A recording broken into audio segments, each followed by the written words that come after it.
Baird. Baird. Captain Baird. Go on. All right. Okay, so today we're here with Captain Baird, psychic, owner of NuCompanion and creator of the NuCompanion device. What would you like to do? That happens all the time. That's what do you call this? It's the NuCompanion. It's a device that senses the atmosphere, magnetic phenomena that sort of like is bursts, like like a raindrop that hits a pool, a still pool, and that wave goes out. Well, there are magnetic occurrences in the atmosphere where you have like two rain clouds coming together and then they create lightning. Well, there's that same kind of thing that happens in the atmosphere, only smaller. And I got this device, I was studying home security and studying this little microcomputer called the Arduino Mega that you can program to like track motion in the room, or if the temperature is going down, or if the temperature is going up, or if it's raining, or if something's wet or whatever. I just initially started out trying to pick up a new career because I'm an IT professional that got laid off along with 10,000 other of my colleagues and co-workers, and we're all trying to get 1,000 people trying to get a single job. The lines for those interviews are like a mile long. So I had to find something else out there in the community that people would be interested in paying me for, so I can start earning a living and getting back to the salary I was used to. So I went to the Radio Shack and got one of those Arduino Megas and tried to get the program loaded on it. I was getting ready to plug in the motion sensors, but it was already starting to collect data. I'm like, where are you getting this data from? So I let it sit and let it collect the data into a spreadsheet and database for like a month, and there was like some 10,000 events that this thing was tracking, and I didn't have it plugged into anything. I'm like, how is this happening? So I spent 6 months tuning it so it would have a more finite view of all these phenomena that were happening in the atmosphere that it was tracking, which is very amazing to me. I'm like, how can I use this? So what I first initially did was set it up to where it would create sort of like a Morse code, to where when a specific event would happen in the atmosphere, that this would, see how the lights are flickering right here, it would light up as in like a one, or like off, on, off, on, off, and that would be a binary code that this event, in binary, had happened. So I got it to where it could track some 1,000 events, right? So I took the middle of those events. Spirits and went out because I didn't see Put that part. Yeah.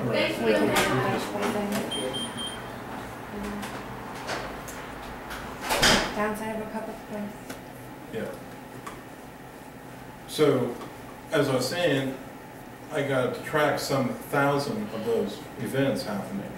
And then there were some that would happen every 30 seconds, and there were some that would only happen like once a day, or every 2 days. So what I did was I took the middle of the events, about 300 of them, and programmed the device to notify me when those events started to happen. So I got it to play using one of those, like the beepers that cause our phones to beep, or the microwave to beep, those like beep. I put one of those kind of speakers on the device, and it let me know that this event had just happened. And I'm like, gosh, I would like for it to be able to talk. Spent some time Googling online and found out that the same online courses that teach about the mini computer also have a MP3 player. So I spent about 4 months learning how to use the MP3 player with the mini computer. Remember to bend your knees. I got it to tell me how to bend my knees, or tell me to bend my knees when I'm lifting heavy stuff. It was like save my back and everything, right? So I got it to where it could talk, like it stood there. So then I assigned different phrases to each one of those events. And as like a psychic medium, like that's what I do as a profession, is that people will call me or sit with me and say, I really have all this stuff that's going on in my life and I'm trying to understand what's causing it to happen. And I would tell them through my interpretation that I think this is why that's happening, this is why that's happening, this is why that's happening. Because I've been studying event phenomena for like 20 years, and that it's really heaven and Creator and our God and Buddha and Allah and Smokey the Bear and whoever you follow, right, as a spiritual kind of guide or leader or something, is trying to communicate to you what it is that you want, or they want to help you be better at. Like, you came here with a plan, they know what your plan is, you sort of know what your plan is, and with my guidance, I can sort of interpret what it is that whoever is pushing you to realize something is trying to tell you. So what I'm doing with the NuCompanion device is that I'm programming some 100 phrases into it so that it can inspire whoever has one to be better at what they do. So for innovators, for people who compose music, for people who write, for engineers, scientists, cooks, people who want to keep developing their craft and their trade and their abilities, I set up the NuCompanion to just spark notions about what it is that you could possibly be contemplating and try to tie what it is that you're thinking about to something that the NuCompanion would say as well. So I think that's part of like what's going on with how I got to where I am, basically, in a nutshell. Let's back up and start from the beginning. You didn't think that you had any psychic ability until it was discovered by someone else in the military. Correct. So tell me about your time in the military. Okay. When I was going through basic training, we were doing the field exercises, and I was a 71 Lima, which is an administrative clerk typist kind of thing, and that we were doing maneuvers in the field to where we're supposed to get ambushed and, you know, taken prisoner and everything. Well, everybody was the same age, and because I guess I had some kind of confidence that everybody trusted better than their own, they're like, Baird, what do you think we should do? I'm like, well, we should go this way. Like, I'm like, you know, cheating a little bit, we can go this way and maybe get there quicker or something. It is good to see you. Get there quicker or something. And we would. And then the captain and the sergeant will be like, how did you guys get here? I'm like, we're here and we just took this trail. It's like, well, you're supposed to get ambushed. We're sorry. We didn't get ambushed. So then they run us through another scenario and we would end up not getting ambushed. And then not here getting ambushed. And it's like, they're throwing their hands up. It's like, you're supposed to go through an ambush scenario. Well, we can just walk it. So we try to walk it, and just naturally, because I guess they decided that they would think ahead for us, it's like, oh, they're going to try and cheat and go around the ambush again. We'll be where we'll think they would like to cheat and go around. We would take the normal way that they want us to go, but because they moved, they weren't there. It's like, we took the way you told us to take. Well, fallout. You know, fallout means just like, go do something else, get away from me. It's like, it's not working, right? So they would move me from squad to squad to squad. And then one of the sergeants was like, Baird, your people got to go through the ambushes, because you're going to get ambushed when you're in real time, and you got to know what that's like. And I'm like, I'm sorry, you know, I'm just trying to do what you guys are telling me to do, so I'm going with using my brain to get me to there, and this is happening. I can't avoid it. So they ended up pulling me out and putting me in the mess hall, peeling potatoes, and just pulled me out of that stuff because it was inevitable that I couldn't, you know, go through an ambush. So when it came time to go to my first duty, they moved me, instead of being in the field and practicing maneuvers and going on bivouacs and that kind of thing where we would go and do exercises, I would be back at the re-enlistment office talking to people who are having to sign paperwork to get the new orders to be transferred here, there, or there, or that their service is up,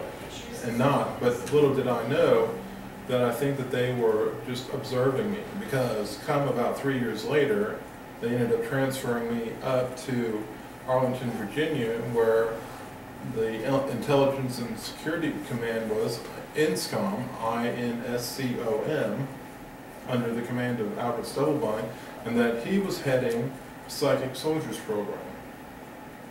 I had no idea. And at the time, even whenever I transferred into that, they were just a bunch of people bending spoons and looking at different types of, like ESP and talking to ghosts and that kind of thing. And I'm like, you're Army people and you're doing this kind of like stuff they talk about at campfires? Yeah. So I just played along with it and started having things happen to where I would have things ready for the sergeants and the majors and the colonels before they would ask for it, to the point to where they would call me radar. It's like, radar, I got it, whatever it is that you want, I probably have it already. They would joke about that, right? So I've just had this and had that ready. And that sort of like told me that they are trying to tell me something without telling me something. I wasn't really sure. Well, it came down to where I was supposed to go to one of the training centers to where you become better at being like a psychic soldier. Well, before I got a chance to go to that, there was a lieutenant there who said that all commissioned officers should have a chance to go to this training center before the enlisted people go. So they ended up pulling me out of that slot and putting him into it. Well, they plugged him in to this thing that is a technology by the Monroe Institute called... I love you. Thank you. By the Monroe Institute. It's like John Monroe or something, where you can, by listening to different frequencies and sounds, that you can get your mind to a place to where it can start seeing things without having to use your eyes. So like dreaming while you're awake, or like a meditation, or like, it's called remote viewing, and it's like a lot of terms that you can go and Google, right? They plugged him into this machine, and then he just started going a little wacky and crazy. And something happened to him that I didn't find out about it until later, but he apparently had shot himself, and that my sergeant told me that I had to go to the Institute and get his car and drive it back to his house. Well, when I was taking the car keys up to his apartment, everybody was there, and that the wife was crying and everything else. I had no idea what was going on. I never really heard what had happened to him until the movie came out, where I talked about the man who stared at goats, and then the guy walked out into the quad naked, pulled a handgun out and shot himself. I was the guy that drove his car home, but that, they didn't show that in the movie. It wasn't really necessary, I guess, or something. But after that had happened, they made the project go black and go civilian. Well, General Stubblebine ended up retiring and invited me to go with him to that civilian environment. I transferred, I got out, my enlistment was up, and I just went and started working for that company, and it just wasn't the same thing. I was uncomfortable, so it just became really awkward and strange, and so I just decided to get out of it and just go have a normal life. So that's how that military part of it happened. What made you move to the 618 The 618? here? Yeah. Is that on? Yeah. I got laid off in my IT career and wasn't able to find work there at all, so I moved out to Columbus, Ohio, to where an ex-girlfriend lived, but she had since married and had 2 beautiful baby girls, and they had a basement in their townhouse that they could rent to me. I just needed to get out of DC. Well, 3 months after I moved to Columbus, my brother calls and says that my dad's in the emergency room and he fell while he was on Coumadin. He was on a blood thinner, and that he was dying, and that I needed to come right away. So I drove from Columbus, Ohio to St. Louis and got to say goodbye to my dad, and then spent a week here. And then my brother says, you should really move back here. We're not doing anything in DC. You weren't doing anything in Columbus. And with what you do, as your psychic consulting ship, you can take that anywhere. You can be Japan, Australia, everywhere but, I guess, the Alps. But so I moved back here. Really couldn't find any kind of IT work, so that's what got me into like studying the Arduino Mega, the little mini computer, and trying to see what I could do to get a career thing going there.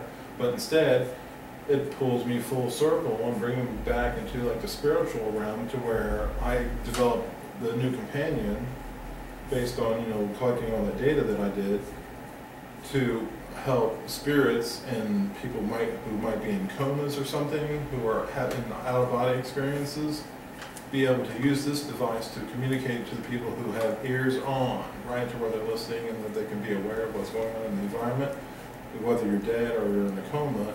This could, and we're not there yet, I don't know, I'm trying to find ways to test it, help those people communicate and say, I'm here, don't pull the plug, right, or I love you, or the will is, under the bed in the back bedroom or something, last will and testament.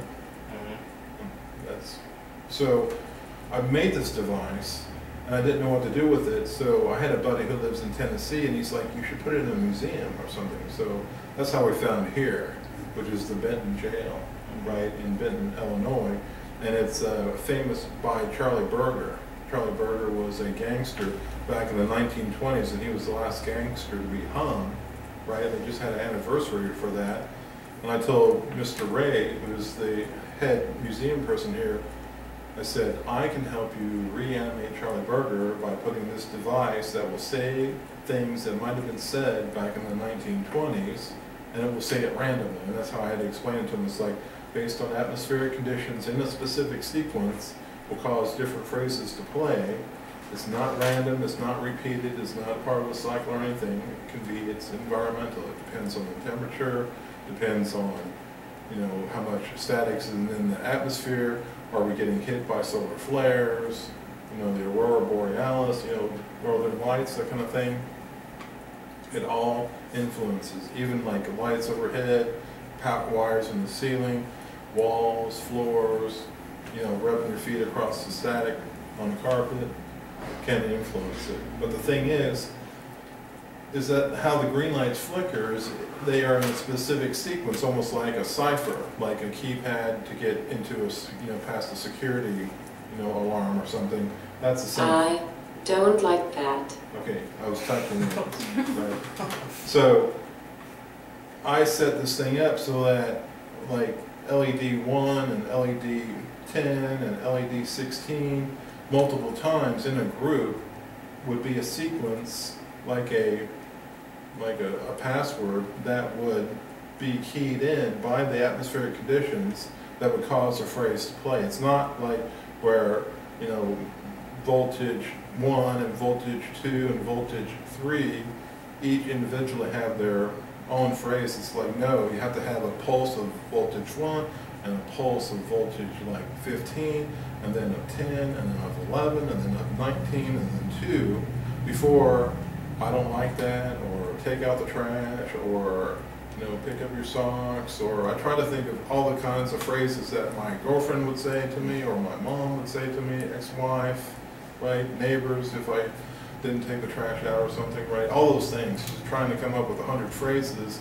to turn this thing into some kind of companion that would be like a screensaver, but it'd be like an ear saver instead, where it just, it sort of softens the effect of the silence. Like this thing would be great for someone who's chronically single, right? You just don't get along really well with people, but you need to hear something said once in a while. Instead of you talking to yourself, this could talk to you.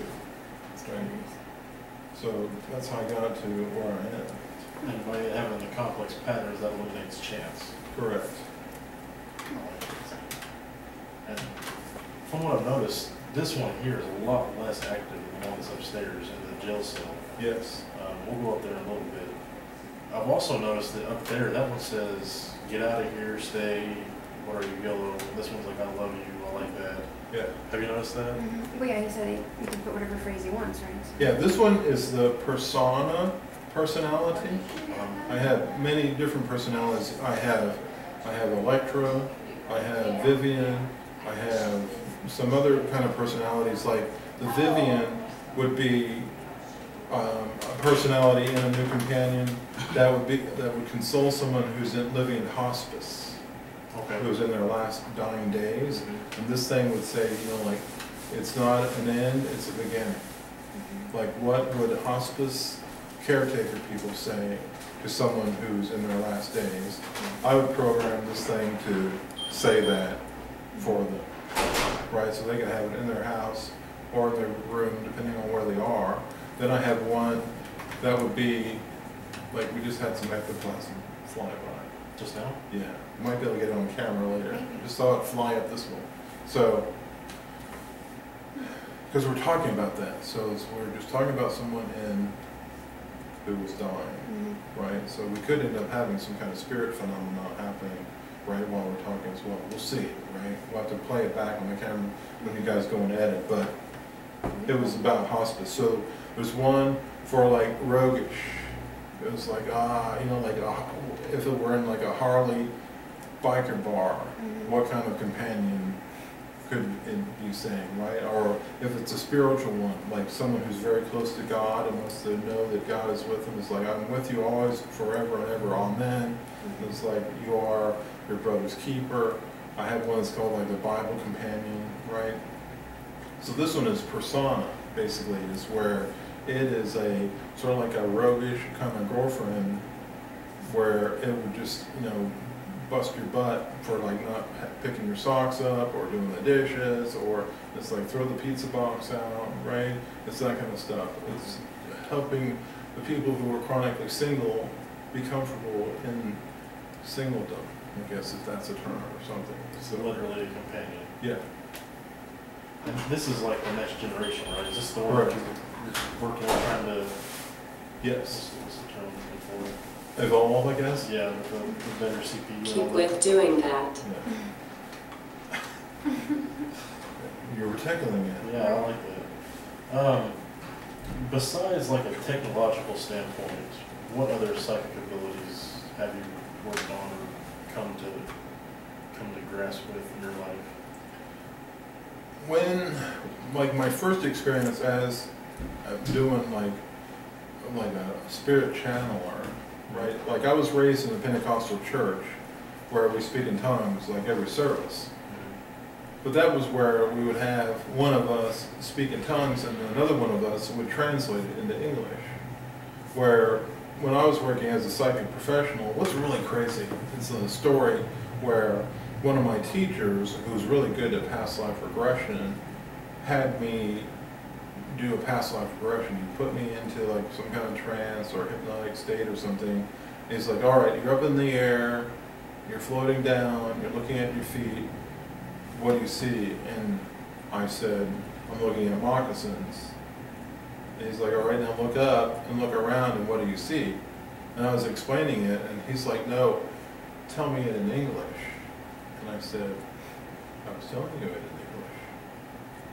And then I came out of the trance and I had said something, I'd said like 10 words, I was explaining something or whatever, but apparently it was like some kind of Native American language. But I had to come back and say where I said that I saw a teepee and I saw a long line of people and it looked like it was a birthday party and some other things. But apparently I had said that in some kind of Native American language. Wow. Well, after that, about a month or two later, I had a young lady come and sit with me in the morning who was needing some spiritual consultations and guidance or whatever. And then later that afternoon, she brought her mom in. And her mom sits with me and I start, pulling out all the materials that I use to help me, do the work that I do. And then I start to get that sort of like rise of the Spirit, whenever you just feel the baptism of the Holy Spirit just starting to rise up in you or whatever. I had that feeling coming again, but it was happening with phrasing in my head that I really didn't understand. Time does not matter. That I really didn't understand, so I wrote it down phonetically. I said, do you speak another language? And she said, yes. And like as I'm telling you the story, I'm also opening to that window kind of place too, so it's like trying to keep my feet on the ground and also tell you the story at the same time. So I said, someone in spirit had me write this down phonetically and look at it and see if it makes any sense to you. And she looked at it for a quick second, and she's like, no, it doesn't make any sense to me. And I said, well, look at it phonetically, right? Like you wrote it the way it sounds? Yeah. Okay. So she's looking at it phonetically, and then she just sort of like stares at it. And I'm looking at her, staring at it. I'm looking at the daughter who's sitting right there, and the daughter's smiling at me like a little awkwardly, like, my mom will talk to you here in a minute, I'm sure, as soon as she's done looking at the 3 words or 4 words that you wrote there again and again and again. And we're waiting. And I said, what do you see? And the mom didn't respond. And then the little girl, who's like 19, said, Mom. And the mom didn't respond, and I was feeling a little awkward. Like, okay, what did I write here to her? And it was only on a 3x5 card. And then the daughter says in Chinese, and we're like, wake up, ah. And then the mom like comes out of her trance and says, come on, ah. And then the daughter's like, oh my God, ah. And the mom's on, I'm like, people, can you share with me what you're talking about or whatever? And then the mom puts her hand up to the daughter, like stifled. And she says, Kevin. She puts her hands on the paper, and then she says, I want you to know that 6 months ago, my sister told me to not worry, that she was going to a better place. And that she died 3 months ago, and since she died 3 months ago, she was my twin. I just felt like I can't live anymore. Even though my sister told me that she was going to a better place and to not be sad. And she said, what you've written here is my name, Noi, and why are you still